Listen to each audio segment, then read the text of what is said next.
What up, and welcome to the Found Her podcast. I am your host, Kelly Chaika, and I am so glad that you're here. With this podcast, I want to help support and encourage you on the journey to finding the best version of yourself. In the Found Her podcast, we're going to dive deeper into topics like dating, faith, fitness and nutrition, my story, and lessons that I've learned along the way.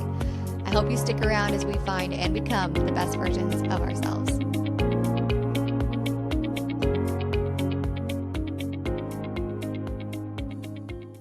Okay, so we can just get right into it. Hailey, welcome to the Founder podcast. I'm so excited that you're here. Hi, thanks for having me. I feel like we've been trying to do this for a while. And if you guys know what just happened to Hailey right before she came on, the enemy is coming for us. So Enemy is present and we are rebuking him. he's gone. He has nothing to do here. But I just want to start by introducing you a little bit, and then I'll have you kind of dive into introducing yourself. Okay. But Hailey and I met through social media mainly, and we both work for the same health and wellness company. And so we've kind of just been following each other for a while. We both, I feel like, I don't know you that well, but I feel like we have a similar background. You're from the Midwest and went through singleness for a long period of time. And so I just felt like it would be a really good conversation to have you on, talk about singleness, dating God's way, and just like all the crazy nuances that come with that. So I'm so excited that you're here. Thank you. Yeah. So if you just want to give like a little blurb about yourself, who you are, where you're from, what you're doing, all those things. Yeah. So like Kelly said, my name's Hailey. I'm 26. I'm about to turn 27 in less than a month, which is crazy. But like she said, I'm from the Midwest. I'm from Wisconsin. And about 2 years ago, God just like really put on my heart to move to Florida. And that was just like a whole process. That's like a long story for another time. But I moved down to Florida 2 years ago, and it's kind of just been crazy since. Like she said, I was single for a really long time. I was single for 4 years. And to some people, that might not seem like a long time, but for me, it was a long time. And so I honestly just thought when I didn't know what God had in store for me when I moved to Florida, but part of me was like very hopeful that he was moving me down here to find my person. And I was humbled very quickly. And I did not find my person down in Florida.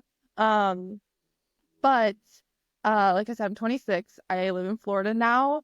And I don't know what else to say about me. Like I haven't been a Christian my whole life. I found Jesus 4 years ago, and my journey has not been like a typical, I feel like, Christian faith journey like most people, which I think is really cool that we all have our own testimonies.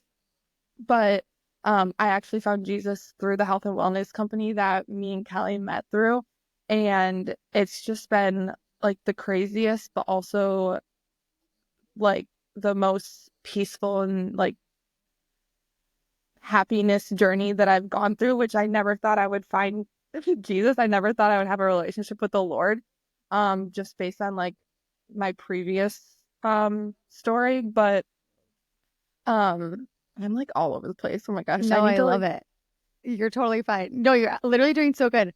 I feel like it is so relatable when, one, I think it's so interesting that your faith journey started around the same time as your singleness journey. Like when you were like, oh, I've been single for 4 years, but also I became a Christian 4 years ago. Like to me, I don't know, in my head, I was like, interesting. That I never thought about that, but yeah, that is very, very interesting. But I think with that, um, I think that was just like all part of my story. It's just like I feel like I was struggling so much. Well, back up a little bit. I played college basketball and got injured my senior year, which was like my first injury ever in my whole basketball career. So I was playing basketball since I was in third grade. So from third grade to like senior year of college, never once was I injured. I never sprained my ankle. I never like did anything. Like the worst thing that happened to me was like I jammed my finger. And so my senior year of college, right before season started, I tore ligaments in my foot, which basically just ended my basketball career, which all part of God's plan, maybe kind of. I think me getting injured wasn't part of his plan, but I think he used that to just glorify himself and just like bring me to know him. But that is like what started just a downward spiral of just me being so depressed, which then led me to find Jesus, which again glorifies him. It brings him into the bigger picture. And I'm so like when I was going through that whole process of just being injured and depressed and just like really, really going through it, like I hit the ground. Like I was at the bottom of the bottom. Like it was really bad. And I found that health and wellness company, started working for the health and wellness company. And through that, I was just surrounded by a lot of strong Christian women. And at the time, like I didn't really understand it. I didn't know that I was surrounded by very strong Christian women because it was also new to me. But that's where I found the Lord, and he like totally redeemed my story. And like from a girl that didn't see the light at the end of the tunnel, like I found Jesus, and like he literally saved me. I remember I was coming back home because I graduated during COVID, and I was like driving with my mom, and we weren't talking about anything specific, but like she knew how bad down I was. And I just remember her driving and looking at me and just saying like, I don't know what happened, but like you were just a completely different person. And I was like, I just like bawled because I'm just like, I don't know.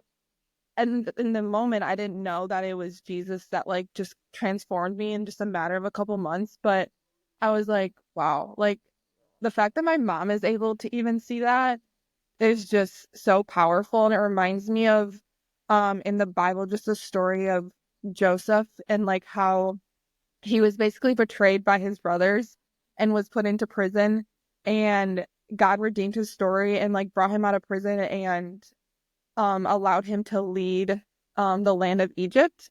And how when his brothers came back, like his brothers didn't even recognize him just because of the amount of change that Jesus like brought onto Joseph. And it just relates to my story so much because I'm like now looking at myself today, 4 years later from where I was in like senior year of college, I'm like, I'm just a completely different person because of Jesus and because of the grace that he has given me and just like how he has changed my heart. I just look back at the girl in college and I'm like, I have no clue who she is. Like, she is literally dead. Like, I'm just so different.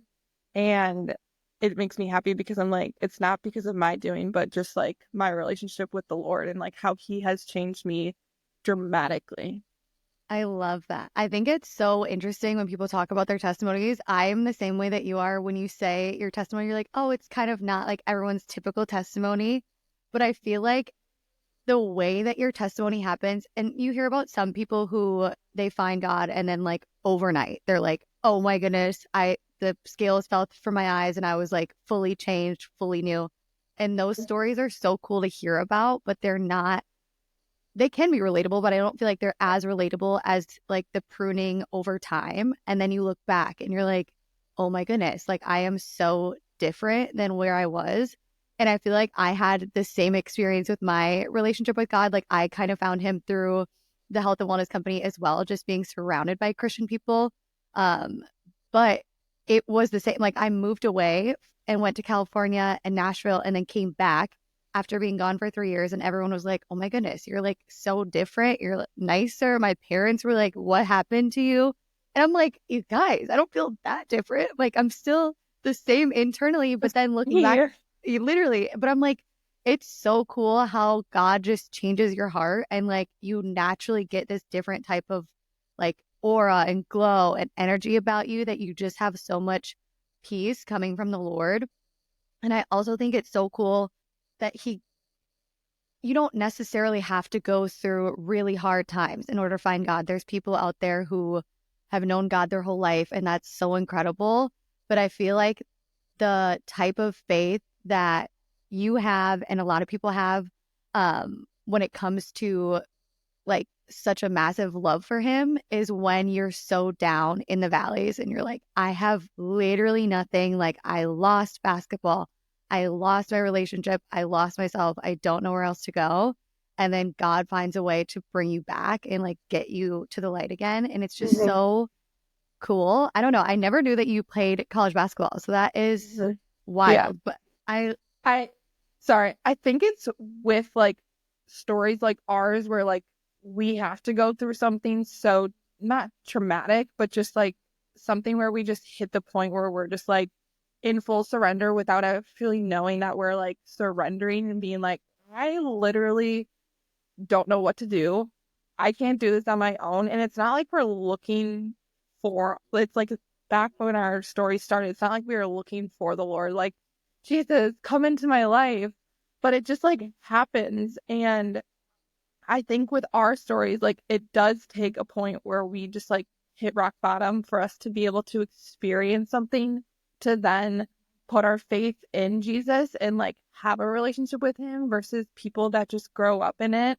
Like they have that example to like almost help their stories and help them see that side without having to go through something that like allows them to hit rock bottom. Where like I think that's what is different in people's stories is like just the background and like you either like see goodness in the Lord or like you have to hit rock bottom in order for like you to have your own testimony to like fully believe. And sometimes it takes something happening to someone for them to be like, okay, whoa, like I need mhm. to learn more about this. I need to figure out like what's actually happening to cause me to like feel this, you know? Yeah. I feel like it had a lot to do, at least for me. I don't know about for you, but I was so prideful and like hardened by the world for so long when I was younger and like through college or like half of college probably. That my heart was just so hard that it was not open to anything else in terms of like God, faith, anything like that. And so he literally had to break me down in order for my heart to have the cracks to be open to allow him to come in.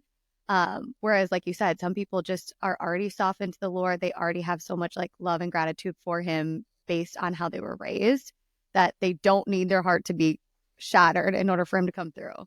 Yeah. And like I grew up going to church and it was a Catholic church and like then we stopped going because I was so busy with basketball, like my family. But then during like Easter and like those holidays, I would still go to a Catholic church with my grandma. But every single time I was just like, oh my gosh, like, which I feel like a lot of people can relate to. Oh, Like, for sure. I just wasn't drawn in. Like, I was like, if I'm being honest, I was like, this is boring. Like, I don't know what you're saying. Like, every time I was in a Catholic church, I just like didn't pay attention because I didn't understand it. But also, I was so closed off to it that like I walked in and I was just like, I'm not paying attention. Like this is not for me.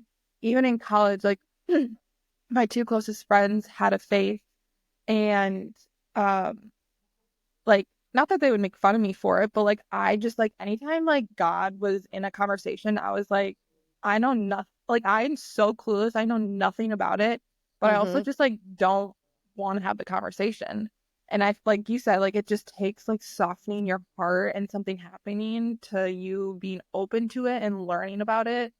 And I feel like I just looked at Jesus and God as like such a religious thing, and now I feel like it's not like it's yeah, it is a religion, but I don't feel like it's like a real how do I describe it? It's not like, oh yeah, like I am religious. Like no, like I literally just have a strong relationship with God. Like I look at it Hmm. so differently than back then, like when I would go to a Catholic church.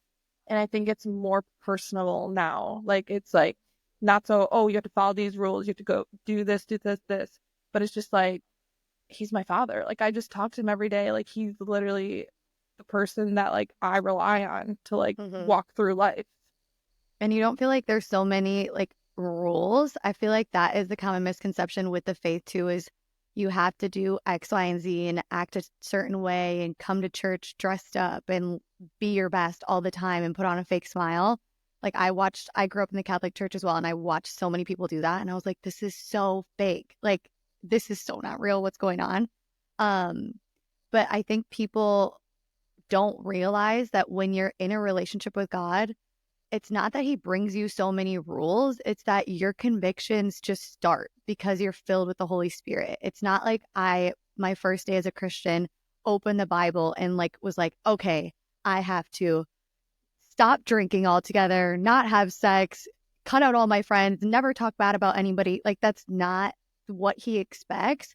But slowly but surely over time, he transforms your heart. Everyone has different convictions at different times. And then you want to because you're in a relationship with God that you have a desire to be better.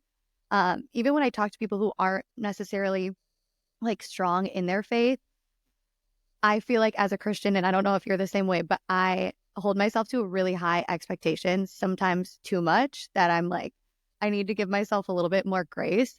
But when I became a Christian, I wanted to do better and I want to be able to get to the end of my life and have that moment where you're like, well done, good and faithful servant, like you did it. And I'm like, yes.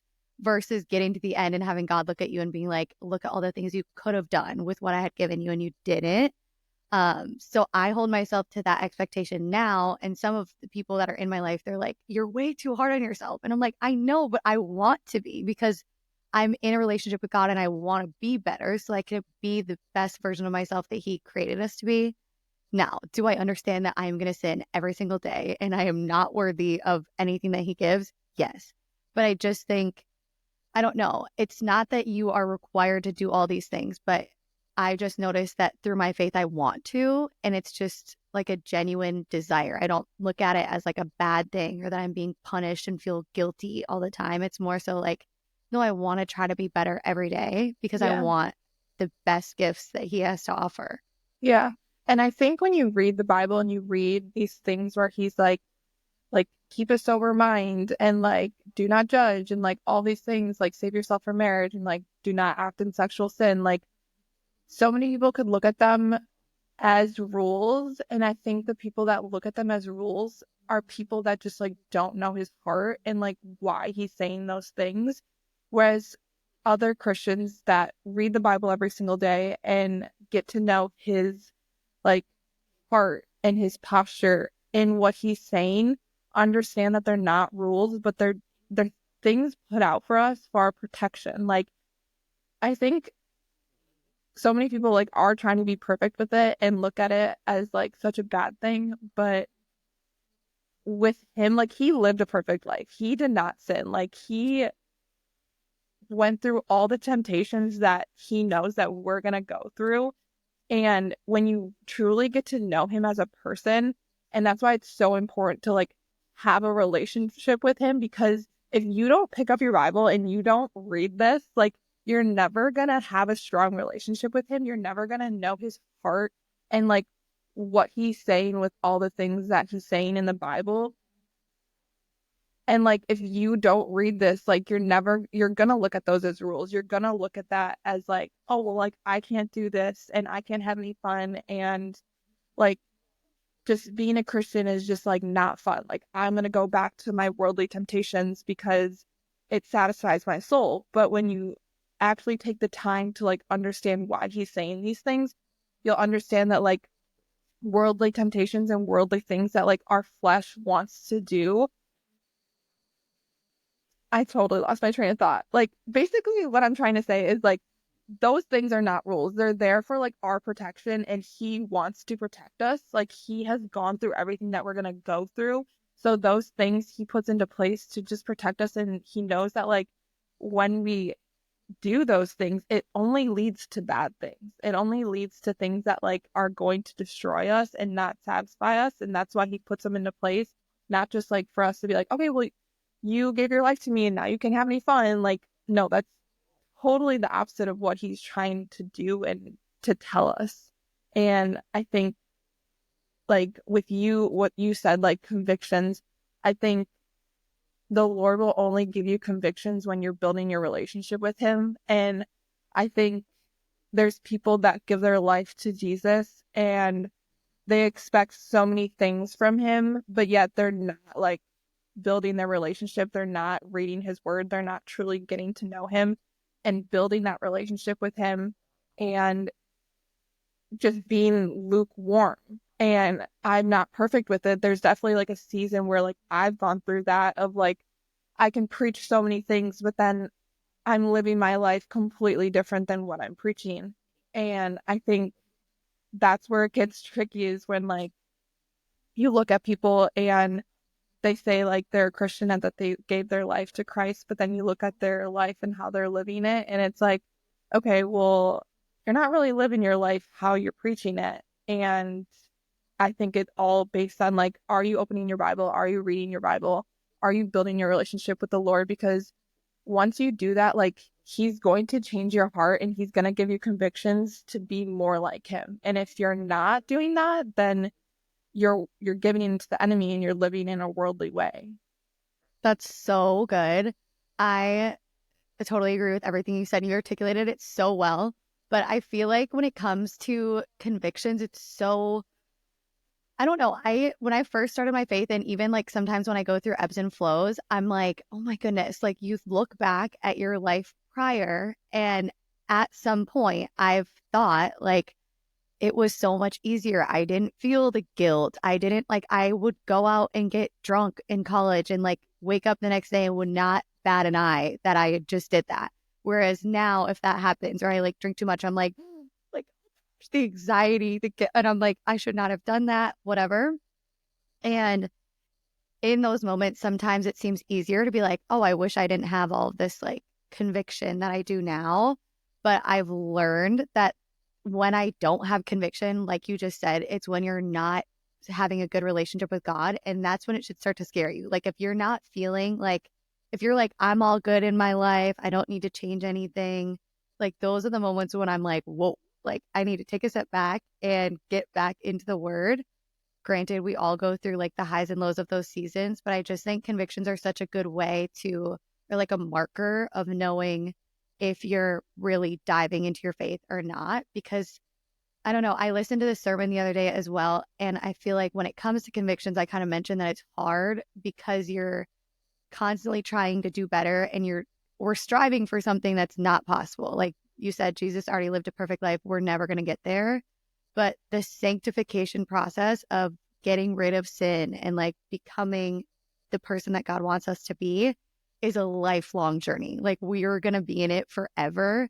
And so just learning to maybe be content with it, but just be okay with knowing that like you're going to have hard seasons. You're going to go through moments where you're like, whoa, I just messed up every single thing that today, like I talked bad about somebody, like I did this, did that, and I'm feeling bad about it. Well, next day, do better. Like he's just, like you said, a father. And I think that was the switch that flipped in my brain when it came to my relationship with God was when I genuinely viewed him as a dad. And like, I have a great relationship with my dad. I love him so much. And he's such a motivator that when I compare God to him, I'm like, if I have that great of a dad in my life on earth, just imagine how much better God is and how much more he wants for you.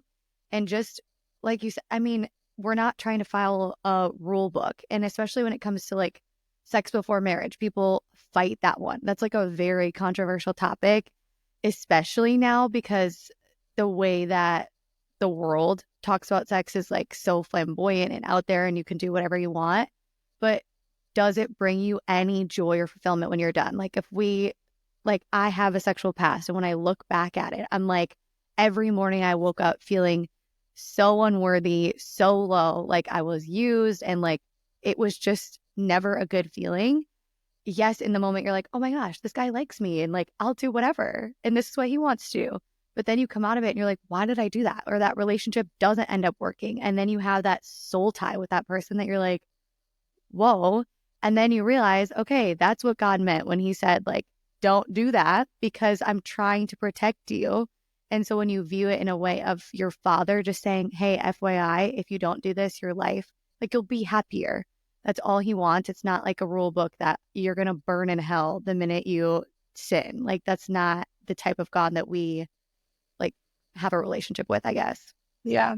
And I think when you look at people that have sex in their relationships before they're married, or they are hooking up with people, or just like casually having sex, like it's so common for people to catch feelings. And it's because like two people are coming together as one. Like Jesus intended you to save that for marriage, because when you get married, like you are entering into a covenant with him. Like two people are literally becoming one and entering into that covenant. And when you save it for marriage, like you're doing the same thing. Like you're having sex, you two are like joining together, like bodies and bodies. Like you don't have to feel guilty about that. But when you do it outside of marriage, that's why there's so much guilt and like, I don't want to say shame, but like that's why some people wake up the next morning and they're like, why did I do that?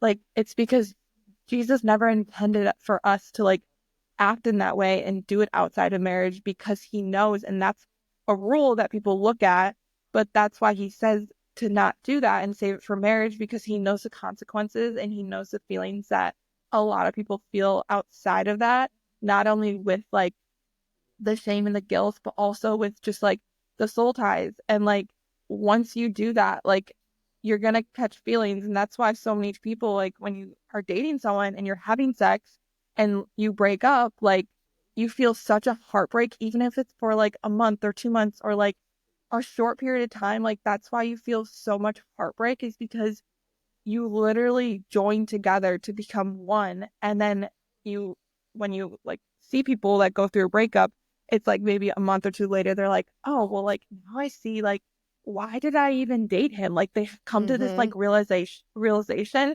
where it's like your mind was so fogged because of the sex that like now months later, when you're reflecting on your relationship, you understand why that person wasn't your person. But because you were acting in sexual sin, like worldly temptations and worldly fleshly desires were fogging you from like seeing why you should have never gotten that relationship in the first place. And I I'm at a point now where I have been saving myself for marriage for how long has it been? Almost 5 years. 2019 is when I like really got the conviction. That's amazing. And it's like what you said with the convictions. Like sometimes like God just puts convictions on your heart and you're like, mm. You're like, I kind of wish I didn't have this conviction, but also like I can't help the feeling because like we said, he will literally change your heart where like the feelings that you feel you can't control. And he just Mm-hmm. like puts those convictions on your heart. And that's kind of what he did with me. Um, and at the point where like I felt the conviction, I was living with someone else, one of my old friends, and she felt that conviction. And I was like, oh yeah, like I don't really feel that, but like you, like if you feel that, like you should do it. Like God's put it in your heart for a reason. And it wasn't until like right before I was about to move to Florida that um God like really put it on my heart of just like, no, like you need to wait. And it's not like I was living a life where like I was constantly hooking up with people and I was like living in such a sexual like I wasn't living in a sexual life, Mm-hmm. but I was still having sex outside of marriage. Mm-hmm. And he put it on my heart, and now it's just like now reading the Bible and understanding like where he's coming from and why he says that and why he wants us to wait, like it makes total sense because I see people outside that are having sex that go through the heartbreaks, like I said, and I'm just like, it's like you need to follow his book and what he's saying because he's trying to protect you. And obviously it's still hard. Like you're still gonna have desires. Like that's the enemy causing you to have those worldly, and like that's our flesh wanting that. But like we said, it's in place to protect us because he knows like once you go outside that, like there's so many things that trickle down that like are just gonna cause you to just not be satisfied. Um and I don't know what verse it is, but it's somewhere in the Bible where it says like it's better to completely like not know things than to know things and do the opposite. Mm-hmm. And I think that happens so much with like everyone knows that God wants you to save yourself for marriage. He doesn't want you to have sex outside of marriage. I think even people that aren't Christians know that's said in the Bible. And I think as Christians, when we know that and we still go out and do it because of our fleshly desire, like the Bible literally says it's better to not know that he doesn't want you to do that than to know and do the opposite.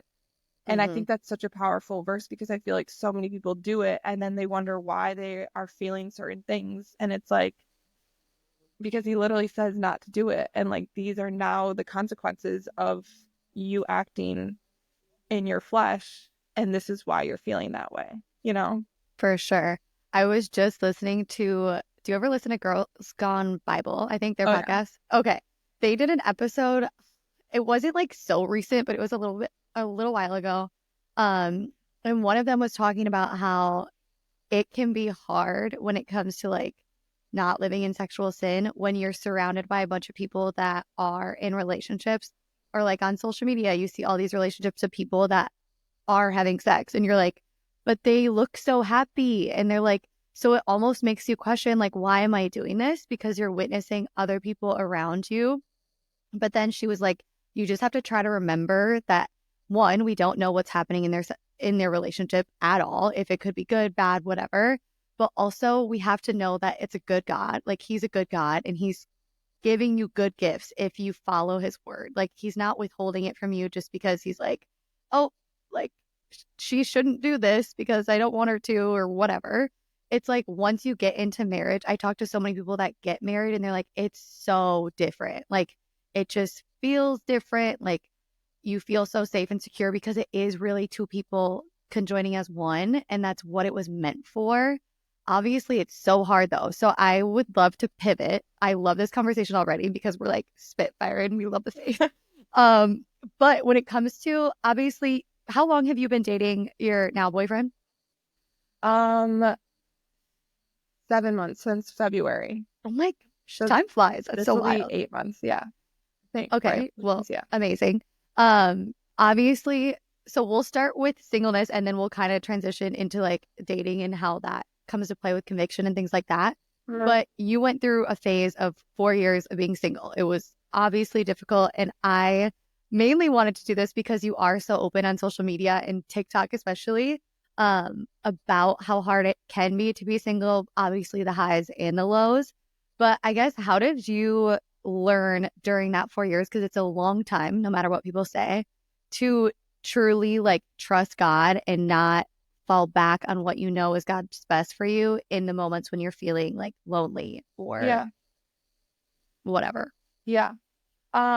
So my last relationship before my current relationship was my junior year of college.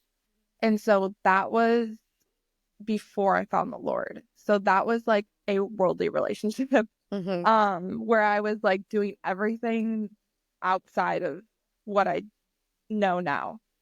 And after that breakup, I um really, really went through it because that's also when I got injured in college.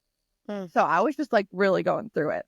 And then I found the Lord, and that was like probably a year into being single.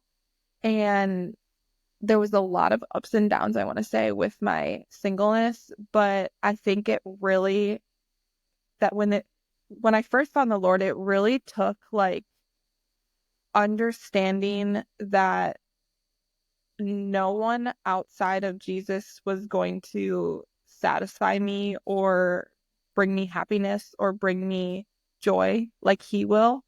And he does. And I think it's when I like started picking up my Bible and reading it that like I found that peace and I found that joy in the Lord.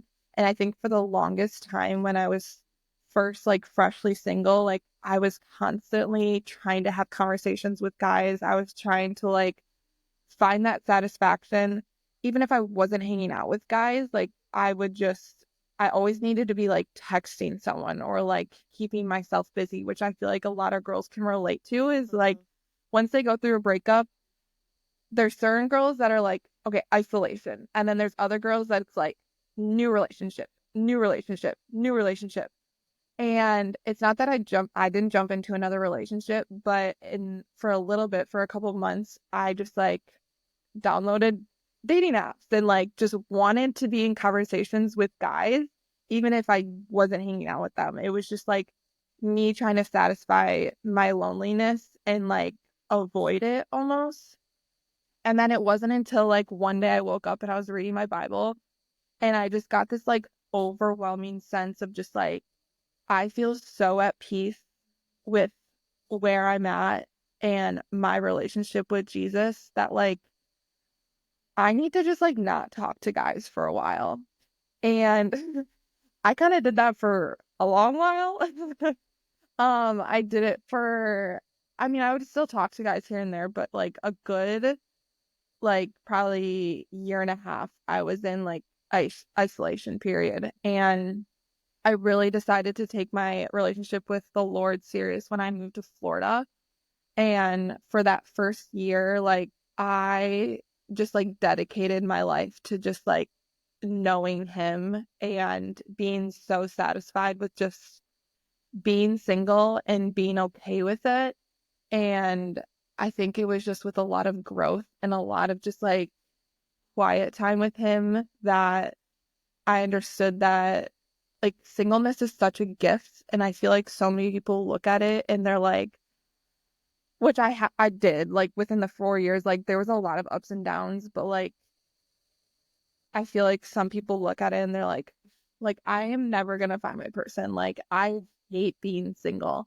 And I definitely had those moments, but then there was definitely moments where I was just like, this is such a gift. Like once I do find my person, like and if the next time I meet my like I find someone, like that is my person. Like I am actively waiting and pursuing the Lord and waiting on him and not gonna date anyone until like I know like the next person I date is the man that like God has for me. And I was so just like strong in that of like if I'm gonna wait and if I'm gonna like go through all of this, like I'm gonna make it worth it.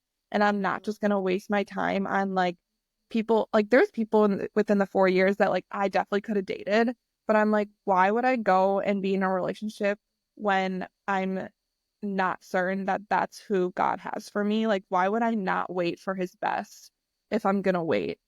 And I just like came to this realization that like my singleness is such a gift and it's a time where like I can build my relationship with him without any distraction and without any other person being in my life where like I can build it and be strong before I even find my person. And funny story. So, but that was like the first year of Florida. And then my second year is when um I was like, okay, so I'm still gonna build my relationship with the Lord, but now like I'm gonna work on like myself, my health, my fitness, like I'm gonna really grow myself before I find my person. And who knows when that's gonna be. So the start of last year, I think. I did 75 hard. And during that, I was like isolation. Like 70, if you do 75 hard, like you know how difficult it is. Like it's your life. Like it literally working out becomes your life. And so I was just so focused on me that I can talk about this later, like my background with my boyfriend, but we were friends before we started dating. And I don't really remember this, but he like always just like tells me about it and how I rejected him. But he would like slide into my DMs and just like encourage me during 75 hard. And I was just like so me, like so content with being single that any person that messaged me, I was like, oh, thanks. Like just wasn't really giving them a time of the day. Where like he messaged me and he said something and I just like didn't carry on the conversation because I just like wasn't looking for anyone. And he's like, I was so close to unfollowing you because I just didn't think that you cared about me. So I was like, I was just so focused on building myself and growing myself that like I just got to a point where I was just like fine with being single. And I think that's also important when you're being single is like you need to get to a point of just full confidence that like when the Lord brings you your person, like whether or not he brings you a person here or he doesn't, like you are still gonna be fine. Like if you are, I don't know where I saw this, but it was a question that someone asked, I think on a podcast, and it was like, if you are single for the rest of your life, like would you be happy? Like, are you at a place in your life right now where like if, because like he, we're not promised someone in our life. Like we could end up single for the rest of our life. Like obviously, if you have that desire to be married, like God probably put that on your heart. But like when I heard that question, I was like, wow, at that place I was like, no, because I'm so like desperate to have someone because I was trying to look for someone else to like make me happy that I was like, if I was single for the rest of my life currently, I would not be happy. And so I just like put in the work to like get to a point of my relationship with Jesus where I'm like, if I was single for the rest of my life, would it suck? Yeah. Um, but like he's the most important person that you can have in your life. Like he is number one. So like if he's not number one in your life, then you need to like reroute and like figure out how to make him number one because he's the only person that can satisfy your soul. And even in my relationship now, I'm like, he's my number one. Like, yes, I love my boyfriend, but like at the end of the day, like I have my boyfriend because of Jesus. So like he needs to be my priority like all the time. Hmm. Hopefully that answered your question. Yeah, no, that's so good. And it's so true. Obviously, I'm in a long season of singleness right now. Most people know Mhm. I've been single my whole life, which is so funny to me. I'm Wait, like, actually? literally 28 years old, been single forever. Um, Crazy. Wait, Now, you've that never had a boyfriend? no, I've like dated people, but I've never gotten the title of like girlfriend, boyfriend. Like nobody's ever locked it down. Trust me, it's been an insecurity. We're through it. But it's But that's wild. okay. But I did not know that. But like how, wow, how I know it's powerful. wild. I think God is doing something crazy. I mean, I've dated people, but it's interesting because the last relationship I had, which was like this summer, we talked for like 3 months and I was so sure. Like when I tell you, Haley, I was like, this is it. Like I am the same way as you. Like you mentioned how you would not entertain anyone or date anyone unless you knew for a fact. Like I'm the same way. I do not want to date just for like fun. I don't want to go on a date with a guy just to like get over my feelings of loneliness. But when I started talking to this guy, we were also friends before, and I was like, okay, this is it. Like, I felt so much peace about it. But I will say, through that relationship, I did learn how much of a gift singleness is because when you are in a relationship, they do consume a lot of your time.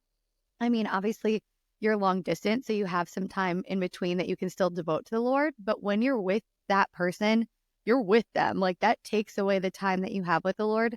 And when that relationship ended, obviously I was sad, but I'm like, okay, now I'm back to like, I have all this time that I can devote to God and I have so much growth left to do.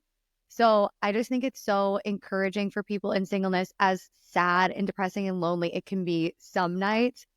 90% of the time, I'm like, I genuinely love it. Like, it's been my whole life. So I'm like, I don't know how to do a relationship really outside of it.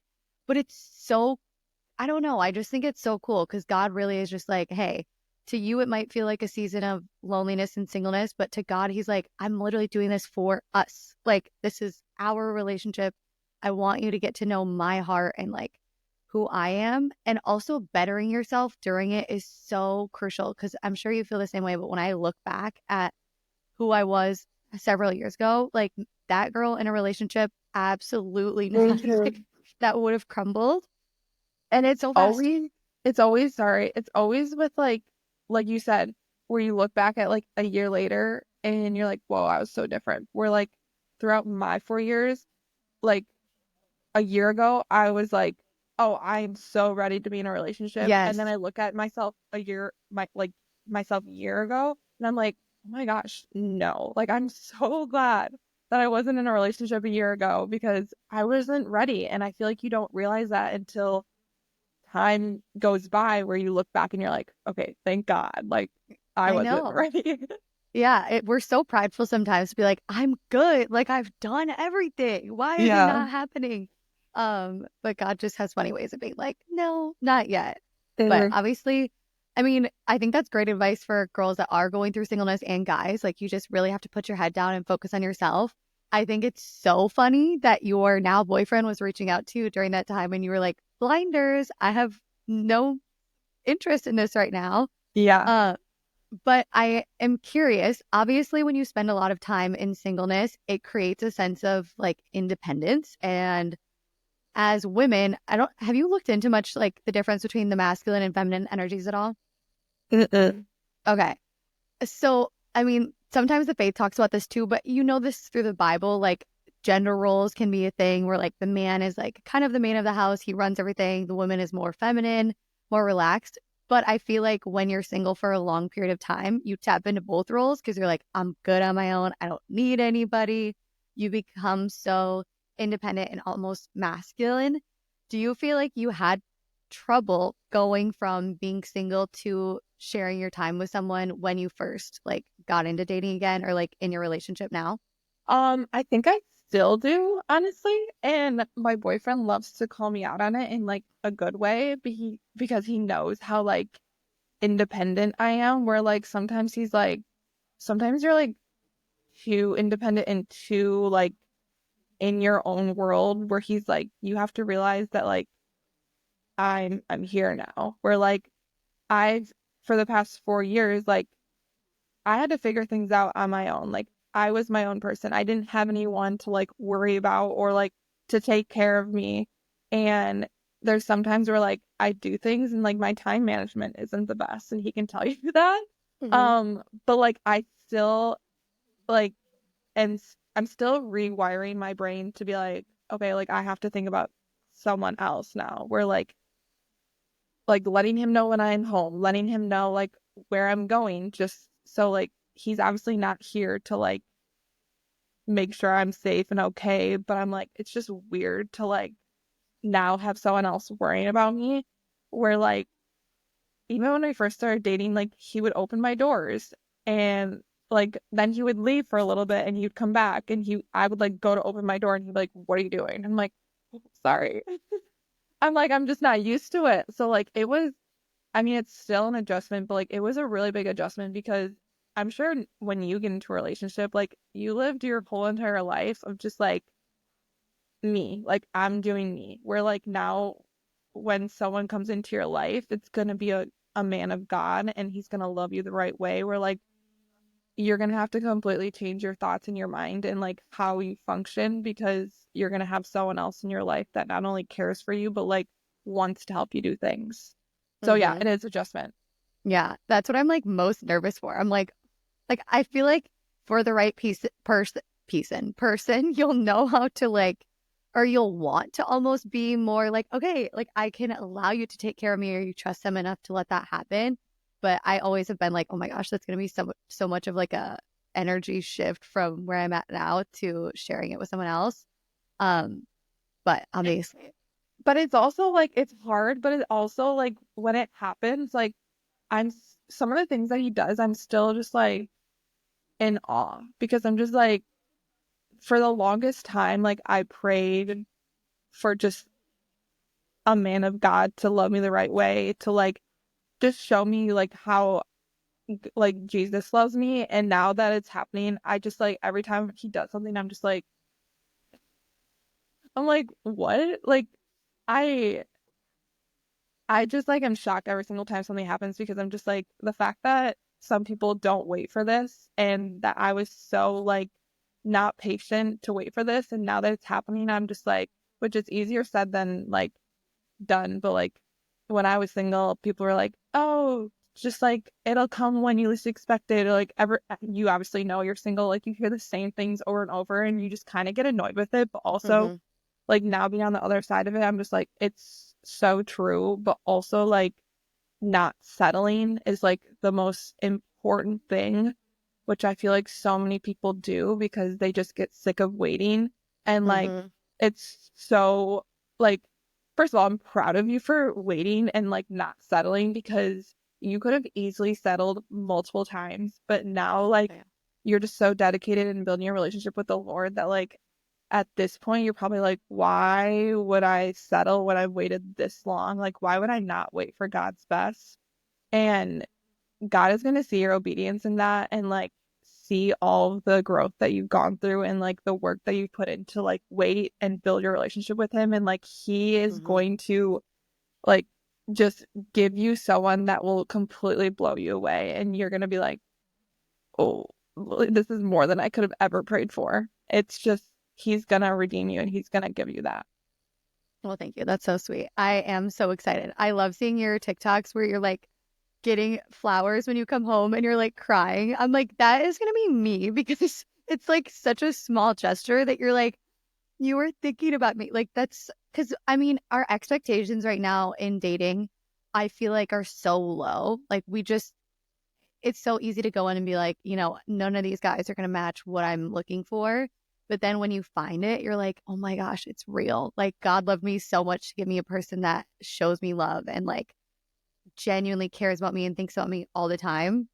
And in a way, puts you first or second to God. But like, I don't know. I just think that's so reassuring for girls who are waiting or guys that are like settling to me. It like makes my blood boil. Like, I'm like, don't, like, why would you I heard this quote that says, I think about it all the time, and it said, if your marriage is good, but your life sucks, your life will be great. But if your marriage is bad, but your life is amazing, your life will suck. And I just think that's so true. Like you pick who you spend the rest of your life with, and they determine, like, it is a big part of your life. That's who you come home to every single day.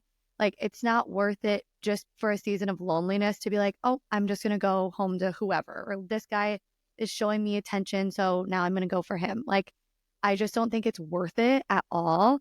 So, one, also kudos to you for waiting, but that I just think it's so encouraging to people that it is worth the wait as much as we hear that. And it's so cliche. It's like, you got to know that God is going to provide regardless of how shitty it feels right now. Like he's coming through either way. Mhm. So that's encouraging.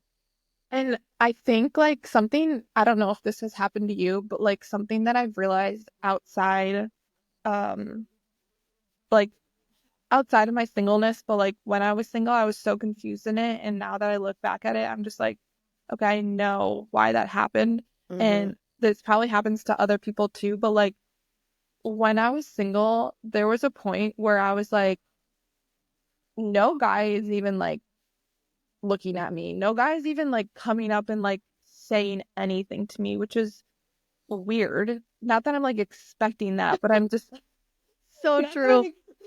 You're like, I'm not hello, do you expect see me? it's like I know my worth. I know like, and so not being like too like, oh, like all these guys need to like come up to me and ask me out on a date. But like it was to a certain point where like not only that, but I'm just like I look around and I'm like, no one catches my eye. Like absolutely no one. And I'm just like I feel like there's so many times where I'm like, I feel like I'm being hidden. And now I look back at it and I'm like, no, I was. Like God was literally hiding me and like preventing like things to happen, like not having guys come up to me because he was protecting me for my now boyfriend. And I feel like I hear so many girls that are just like, I feel like I'm being hidden. Like no guys like give me attention. No guys like ask me out on dates, like all this stuff. And I'm just like, take that and use that as like the biggest blessing that like God is hiding you and God is like just protecting you from things that like maybe your flesh would act in. Maybe you see Mm-hmm. like this attractive guy and it's in our flesh to be like, oh, he's attractive. Like he's not the man of God that like I know I should be in, but like he's close to it. So like I'm just gonna go on a date just to see, where I feel like a lot of people do that. And it's like, no, like if he isn't living up to like what you're praying for and what you know you deserve, then like why would you even settle and go on that date? Yeah. And I think my friends would always make fun of me. And I guess I was like, I was a little too picky in my singleness, but like Same. didn't really go on like that many dates.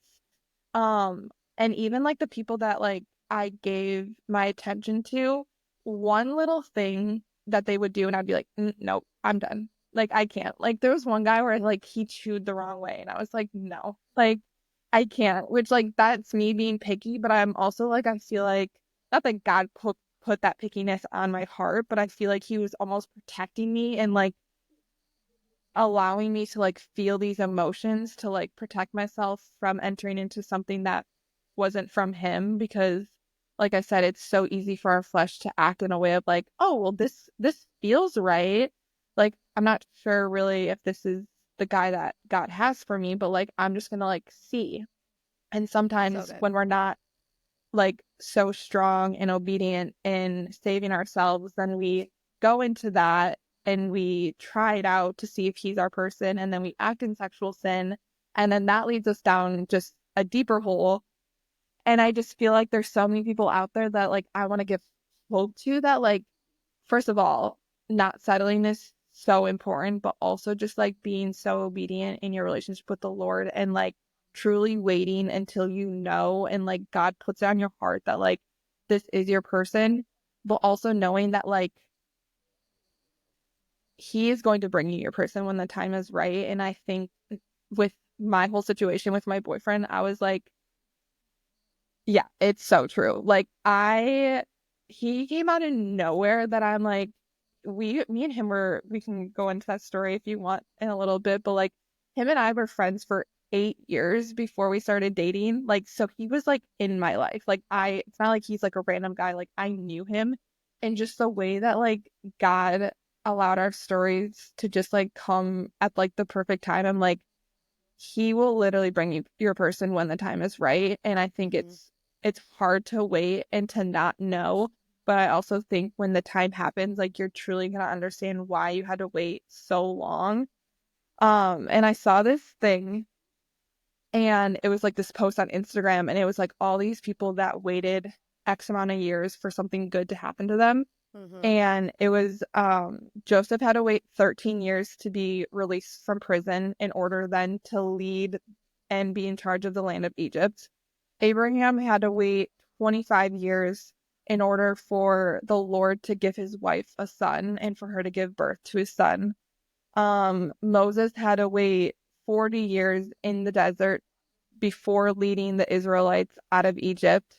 And Jesus had to wait 30 years before he started his public ministry. Like, Jesus is the reason that we have freedom. He is the one that went on the cross and died for our sins and like gave us the ultimate gift of freedom and the life that Hmm. we're able to live. And the fact that like God made Jesus wait 30 years in order for him to start practicing and doing his public ministry to like get us to the point where we're at, like I feel like that gives so much like hope to so many people. Like even so many people in the Bible had to wait X amount of years for something good to happen to them. Like Hmm.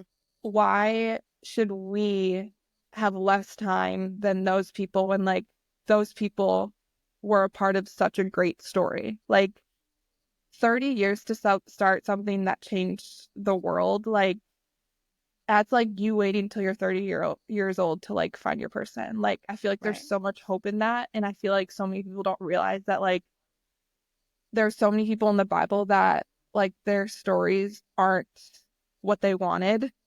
And I think when we look at that and when we read the Bible and we understand it, like it can give us so much hope in like our stories.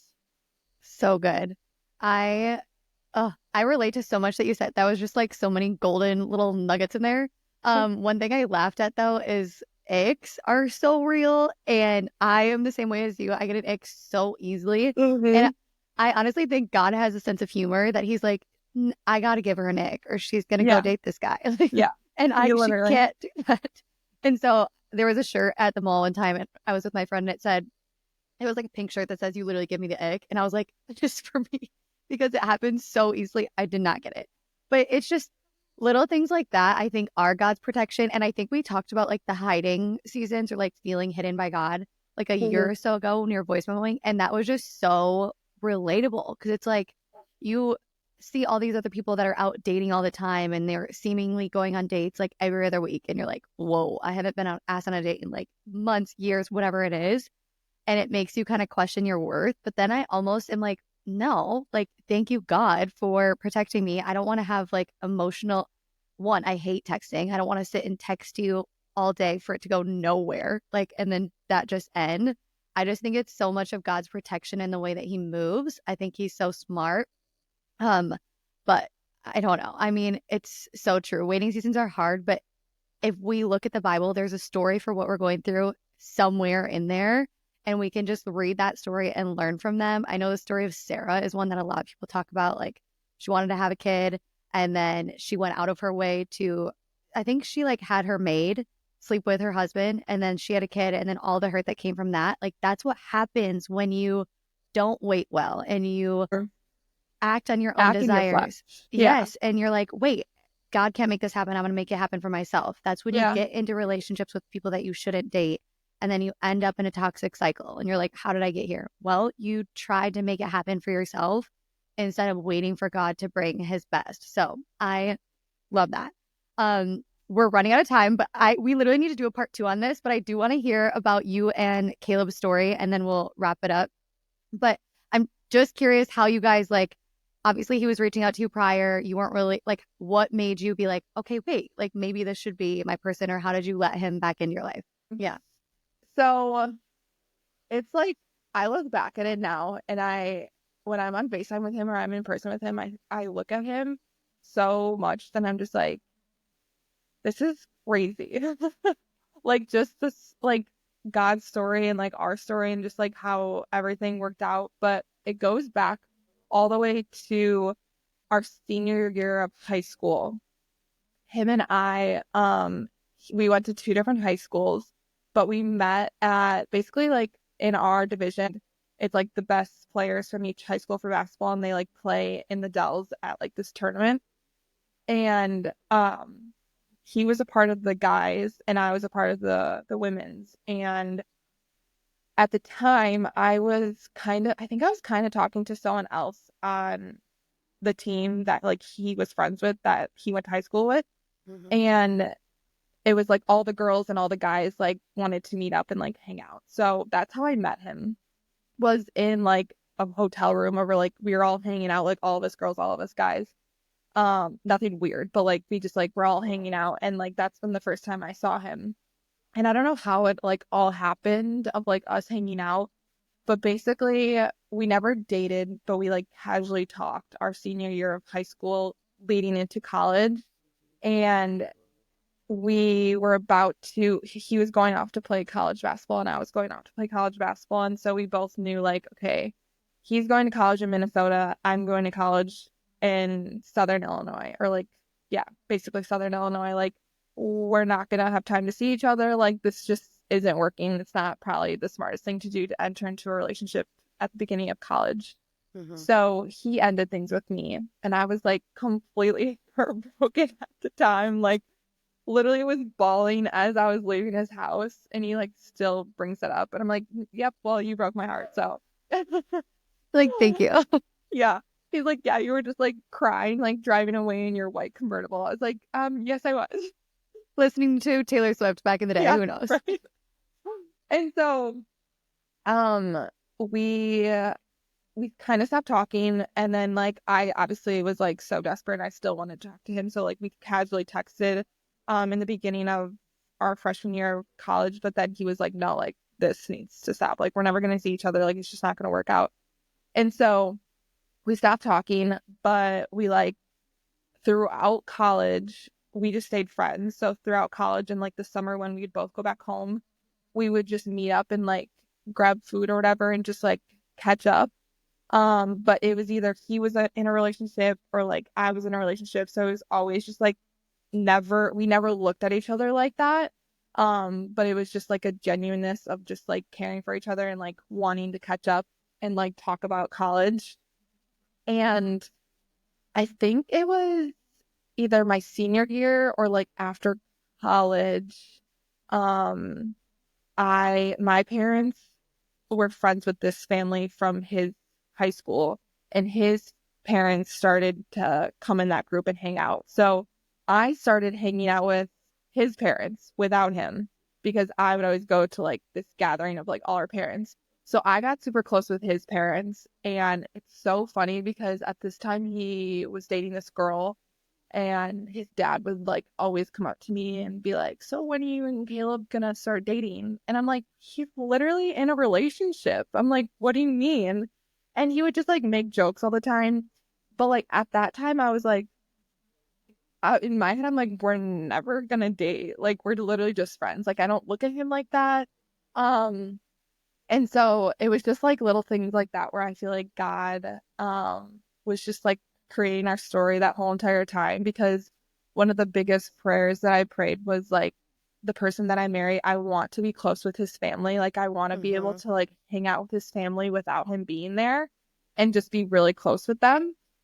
And so God answered that prayer, just like I'm so thankful for that. But it wasn't until um this past November for my birthday, and this was like all part of the plan too, that I just know God uh planned.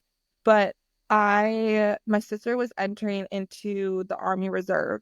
And so she planned to go back home to drop off her dog, and she wanted me to go with her. And so I was like, okay, it's like right before my birthday. That's perfect. Like, I don't want to be back home for my birthday, but like it works out where like I'll be back in Florida for my birthday and be able to celebrate it here.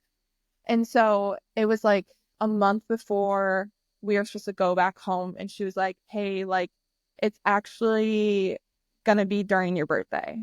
And I was like so devastated.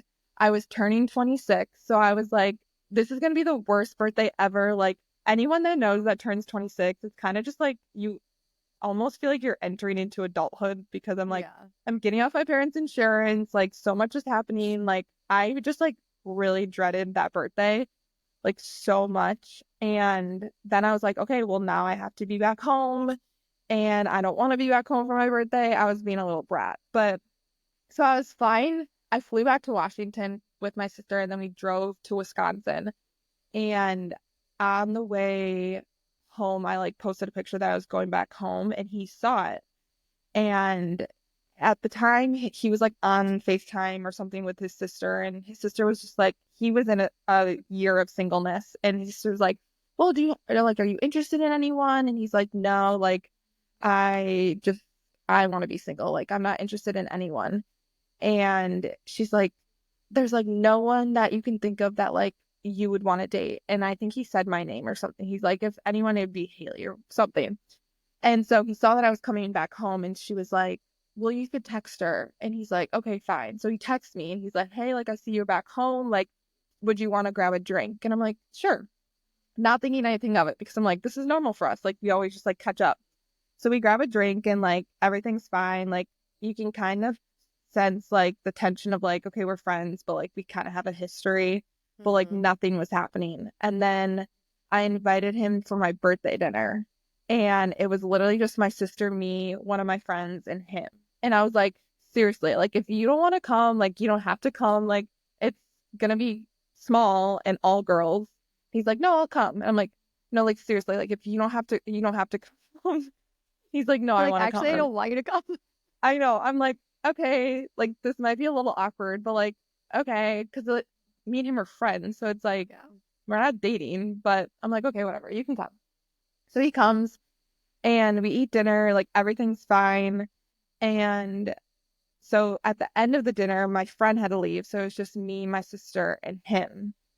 And we go out to grab like a drink afterwards. And I just remember we were at this bar in Milwaukee, and my sister like knew nothing about me and him, and she like goes up to him, and she's like, are you gonna make a move on her, or like what? And he like, I don't know what he said, but then she was like, okay, I'm gonna go to the bathroom. And I didn't hear this, and she like goes to the bathroom, and next thing I know, this man just walks over, grabs my face, and kisses me. And I'm like, I'm sorry, what? I'm I love like, this. where did this come from? So that's kind of what happened, like our story of like how it all started. And That's then, wild that he just like broke. He's like, no messing around. We're breaking the friendship barrier right here. right? And he, after that, he's like, I don't know what was in me, but like, I've never done that in my life. He's like, I don't know why I did that. And I'm like, Jesus. It worked. And so Uh, that's kind of what started it all. And then I had to leave a couple days later. His birthday is actually 4 days after mine, so I had to leave on his birthday. But we were like driving to the airport. He drove me to the airport, and he's like, okay, well, like, what do you want to do now? And I was like, well, like, which is so bizarre of me. I was like, I would be open to just like continue talking and just like seeing where it goes. And that's kind of where like it started. I know that we're like way past this. The story is like so long, but Good. He like came to visit me, and we just like, it was very hard from going from like friendship to now like I'm seeing him in a different light. So that was hard to like move past, but I feel like I just like prayed a lot about it, and like God gave me nothing but peace about the whole situation, even with like the distance, where like that's how I knew it was right, because of just the overwhelming sense of peace that I felt about it, and just like how he showed me just like how much like he cares for me, and just like literally just loving me the way that I know that God intended me to be loved. And that's kind of how I like just knew that he was it for me. But there's so much that goes Uh, into it, but I know we're like I know way we need to over. do a part two, but I love that story and I just think it's so interesting. I feel like you can hear stories like that so many times where people are like, I didn't want to go. Like, I wanted to be somewhere else at that time. And it was Mhm. so inconvenient. Then you're like, okay, I had to go anyways. He reaches out. Like, if you Mhm. would have been like, no, actually, I'm not going to fly because I want to be at home for my 26th birthday and meeting nobody in Florida, like, you could have not crossed paths at that time, which is wild. But Mhm. God is just so good. And he's like, Yeah. I don't care what you want. You're going, you're going to meet Yeah. him. And I feel like the peace is the number one thing that I mean, people tell me all the time, you're Kelly, you've been single your whole life. You have no right to tell people about relationships. And I'm like, okay, fine. But I also feel like I've learned so much through singleness that it's like I always tell people, you just have to look for peace. Like, if you're not feeling peace in a relationship, you know it's not from God. Like, genuinely, I've been in relationships where I'm anxious all the time. And I'm like constantly worrying if they're ever going to contact you. And then I've been in one that's peaceful. And you're like, okay, this feels like it's normal. And if the peace ever goes away, you know, it might not be right anymore. But if it stays, then that could be your person. And I just think that's such a cool story. One, I also love that you guys were friends before. Like, I don't know. God's so funny. It's Mhm. just like, The story of just like everything of like how we just gotten to the point of dating is just crazy to me, because I'm like, mm-hmm. especially with us being in a long distance relationship, I think God preparing us and like building our friendship has helped us in the long distance, because Yeah. long distance, we can talk about this in part two, but like long distance is so hard. But Mm-hmm. I think God prepared us well. And I think we prepared ourselves with growth so well that like now long distance, like it's not easy, but because we prepared for it without even knowing it, Mm-hmm. like it makes it that much like better. And I wouldn't say like I said, it's not easy, but it makes it easier that like we had so much preparation for it without even knowing. And yeah, and I think like with the whole like praying on your relationship, and like praying like even if you have someone in your life, the most powerful prayer that like I pray every single time, that has always worked, I know is what you're like, going to say. Lord, if this man is not for me, if this man is not the one that you have for me, like remove him from my life. Do something that causes us to just like not work out. Mm-hmm. Every single person that like I'm like, oh, like maybe, or like even if I just like I'm talking to a guy or whatever, I pray that prayer, and literally within like 48 hours or like 24 hours, gone. And Literally. Best prayer scariest prayer you could pray, but it's yeah, so good. It's it's like, so good. And like some people might be in a relationship, or like they're so attached to the person that they're already talking to or dating, mm-hmm. that they're so scared to pray that prayer because of the result that might come Yep. from it. But like that prayer is so powerful. And I think like he will answer that prayer. Like if it's not from him, like he will remove it from your life. And I've seen it multiple times, not just once. Um, Mm-hmm. but that's, I think it's so funny, because I feel like so many people say that prayer, and like anytime someone says For something sure. about it, they're like, yes. I know. I made a TikTok about that prayer in one of my podcast episodes and literally it blew up. Everyone was like, scariest prayer ever. Like, I'm like, I know. We all know it works so well. It So worked. people need to do it. But this was genuinely so fun. I feel like we could talk for another like hour and a half I easily. know. So we need to do a part two. But Please. thank you so much for coming on. Genuinely, I think you're like the best person ever. You have such a great heart, and I feel like you're leading people so well, and just you're amazing. So thank you. Same. I feel that so much about you. I'm so grateful for you. Thank you for having me on. Yes, of I feel like course. we definitely need to do a part two. We Oh, probably 100. will even do a part three because I want to ask you questions about yourself. Let's flip it. I'm dead. I love Please. this. This No, was so fun. Thank you. yes, of course. Well, I hope you have a great rest of your day and we'll talk soon. Thank you. You too. Bye. Bye.